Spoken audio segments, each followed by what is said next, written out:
ouvintes da Rádio Senado, espectadores da TV Senado, a todos que nos acompanham pelas redes sociais, senhor.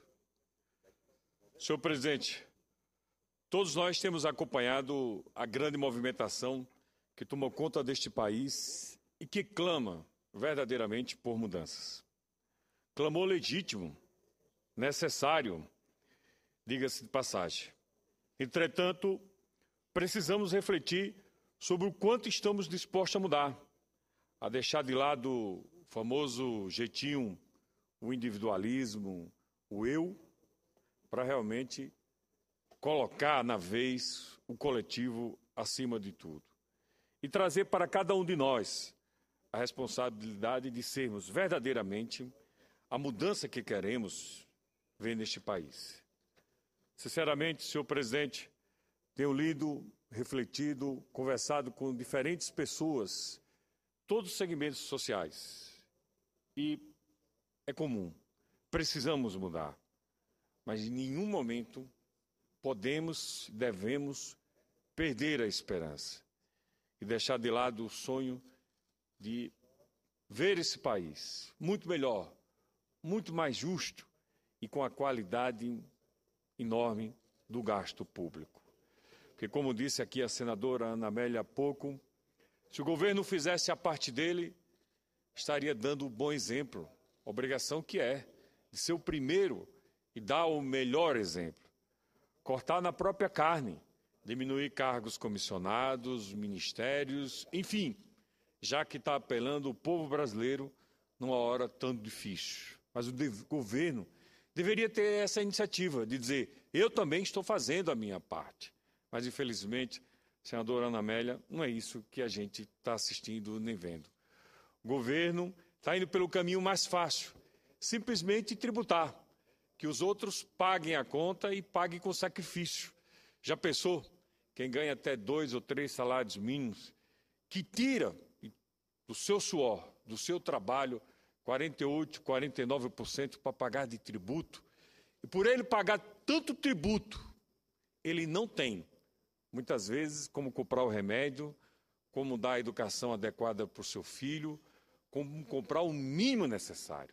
Aí sim, é que ele precisa desse retorno por parte do governo, que deveria fazer a sua obrigação, retornar aquilo que ele deu, de forma qualificada, seja com a educação eficiente, seja com a saúde decente, seja com a segurança digna, com um transporte público de qualidade. Repito sempre que Deus não esqueceu de nós. Nós é que deixamos muitas vezes predominar o egoísmo e na hora de fazermos as nossas escolhas, jogamos fora esse instrumento tão precioso, tão sagrado, tão transformador para o bem, que é o voto. Escolhemos mal, muitas e muitas vezes, lamentavelmente.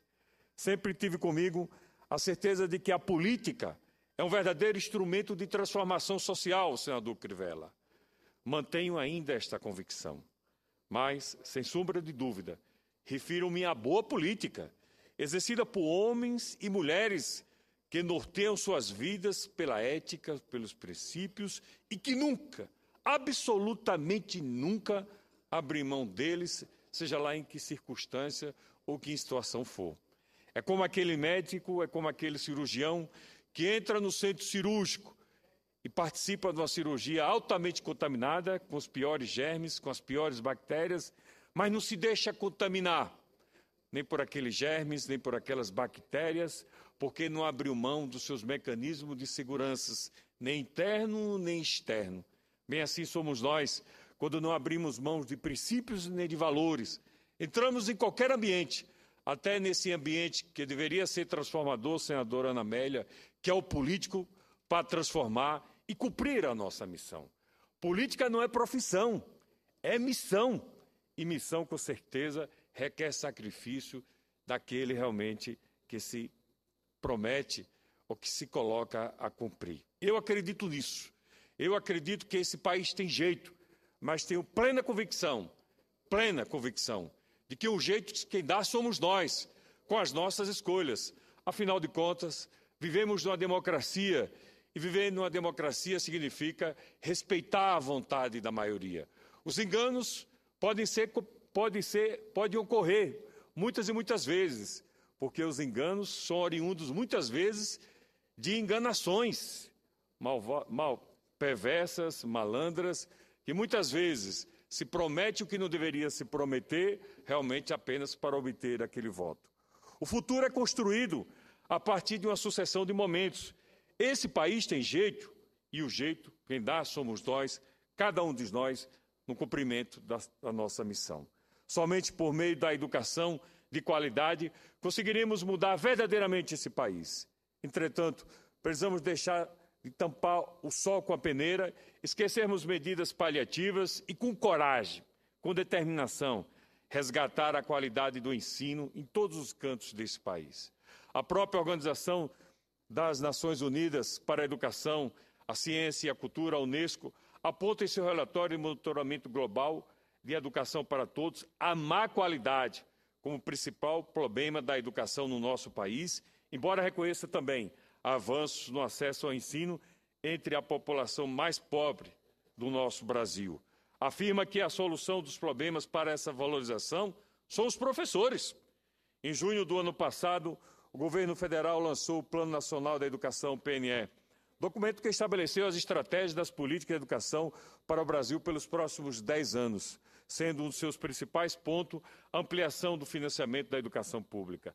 Agora, colegas senadores, o que vimos na semana passada foi uma decisão governamental no sentido de limitar a concessão de recursos pelo FIES, que a senadora Ana Amélia aqui tanto falou, o maior programa de financiamento estudantil do país, com quase 2 milhões de alunos.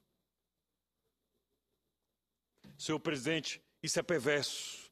É perverso o que tem acontecido no sistema educacional, não só brasileiro, mas especialmente sergipano, do meu estado. Infelizmente, a educação em Sergipe vai de mal a pior. Nos últimos dias, o próprio secretário de Educação do meu estado fez uma declaração alarmante que chocou toda a nossa sociedade sobre o quadro da qualidade do ensino em Sergipe. Ele usou a expressão, acredite, senadora Ana Amélia, abre aspas, palavras do secretário. Bem-vindo ao inferno, fecha aspas, ao empossar o diretor da Regional de Educação da DR3 há 2 semanas atrás, no município Nossa Senhora das Dores, referindo-se à educação em Sergipe. Este diagnóstico, dado pelo secretário de Educação, feito por integrante do governo, reflete a péssima avaliação do ensino fundamental e ensino médio no nosso estado, confirmados pelos dados do Índice de Desenvolvimento da Educação Básica, o IDEB. Senhor presidente, mesmo depois de mais de 8 anos à frente do governo de Sergipe, o atual grupo assume agora que fez uma política educacional pífia, reconhece isso, retrógrada e sem preocupação com servidores, professores e sequer alunos. Desde 2007, que o atual grupo político cuida dos destinos da educação em Sergipe, e o diagnóstico que eles mesmos fazem hoje é que a educação pública está um caos, um inferno. Logo, assume a culpa de uma péssima gestão. Que fique aqui claro, o diagnóstico da educação em Sergipe está um caos e é um inferno, dito pelo secretário.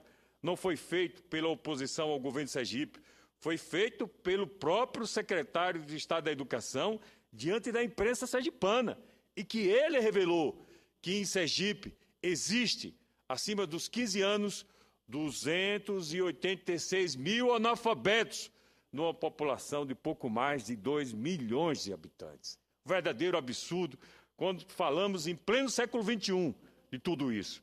De acordo com ele e com os dados do IDEB, no 4º e 5º ano do ensino fundamental no ensino público Sergipe, ocupa a 6ª pior posição no ranking nacional entre todos os estados. No 8º e 9º ano, Sergipe está na 2ª pior posição. Para onde vamos? E no ensino médio, a situação não é diferente. Sergipe tem a 2ª pior posição nas estatísticas. E quando ainda nos deparamos com dados que avaliam a idade séria de cada aluno, aí é que percebemos distorções alarmantes e perversas. Pois bem, a análise de que a educação pública está no inferno não poderia ser diferente perante tais números. Infelizmente, diante desse quadro, é fácil constatar que os alunos do nosso estado estão escrevendo mal, interpretando mal, sem saber desenvolver as principais operações matemáticas, lamentavelmente. Sergipe, lamentavelmente, cultiva pessoas analfabetas através de um governo caótico, descompromissado, que transformou a educação num verdadeiro inferno, segundo o próprio secretário. Por causa do descaso deste governo que comanda Sergipe, senhor presidente, a escola não se tornou um ambiente prazeroso, agradável, formador, que atrai os alunos. Não serve de base e a evasão escolar apresenta números alarmantes. A cada 100 alunos que ingressam no ensino fundamental, menos de 40 o conclui para ingressar no ensino médio. Senhor presidente, colegas senadores, Sergipe vive um verdadeiro caos na educação, fruto de um desgoverno que vivemos há alguns anos. O atual governo herdou dele mesmo, como eu disse essa semana ao ministro do Planejamento, esse governo, que o governo federal, está herdando dele mesmo o caos fiscal e o caos também de crédito, senadora Ana Amélia. Pois bem, o governo de Sergipe herdou dele mesmo, de si mesmo, a carência de professores em alguma escola, unidades de ensino com péssima estrutura e alunos e professores desmotivados, sem a mínima condição de trabalho ou estudo. É a pessoa, Ana Amélia, senadora Ana Amélia, estudar numa escola onde você olha para o teto está caindo, você vai a um banheiro extremamente desagradável e as carteiras nem se fala, um ambiente que não tem prazer absolutamente nenhum, que deveria ter verdadeiro atrativo. É lamentável. É essa a situação que nós vivemos no nosso estado e não deve ser, com certeza, diferente em muitos outros cantos. Prova maior desse descaso com a educação pública de Sergipe foi a nota de 2,6, dado pelo Sindicato dos Trabalhadores em Educação de Sergipe, o Sintese, ao governo do estado em dezembro do ano passado. Ou seja, os profissionais reprovaram o governador e a sua política pública para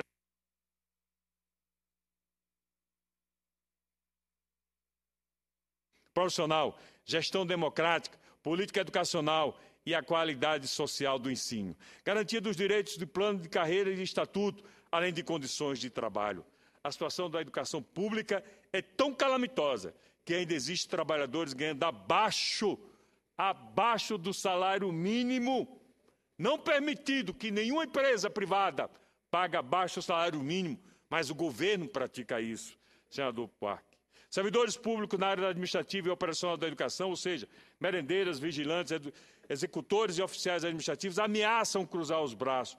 Tudo isso por falta de diálogo de um governo imperioso, mandatário de um Estado com os funcionários das escolas públicas. Notadamente, esse pessoal faz com que essas escolas funcionem em sua plenitude dia a dia. São verdadeiros heróis. Eles são essenciais para o ensino e fundamentais na formação dos nossos filhos, dos nossos alunos. Esses trabalhadores lutam por salários dignos e melhores condições de trabalho. Por incrível que pareça, o atual governo elevou o salário base dos trabalhadores da educação para R$ 900, mas criou um limitador, acredite, criou um limitador chamado ajuste provisório da Lei de Responsabilidade Fiscal, culpando os trabalhadores da educação pela irresponsabilidade e pelo caos com a lei realmente da Lei de Responsabilidade Fiscal. Ou seja, o servidor público está pagando pela irresponsabilidade do governo de Sergipe. Com todos esses descontos com seus vencimentos, algumas pessoas estão recebendo até R$ 545.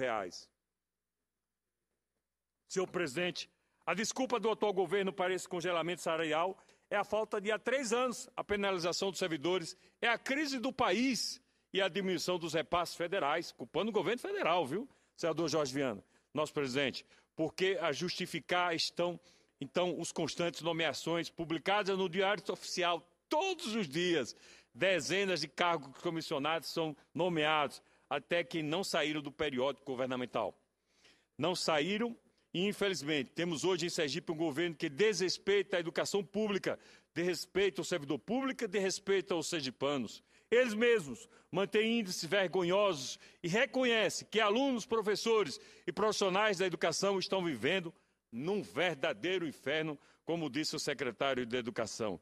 Deixo aqui registrados, senhoras senadores, senhores senadores, minha solidariedade e meu total e irrestrito respeito aos professores, às merendeiras, aos oficiais administrativos, executores e vigilantes, e também a todos os alunos que compõem o quadro da educação do Sergipe, verdadeiros abnegados, sonhadores que sonham com o Sergipe melhor e que sonham, por que não dizer, com o Brasil melhor.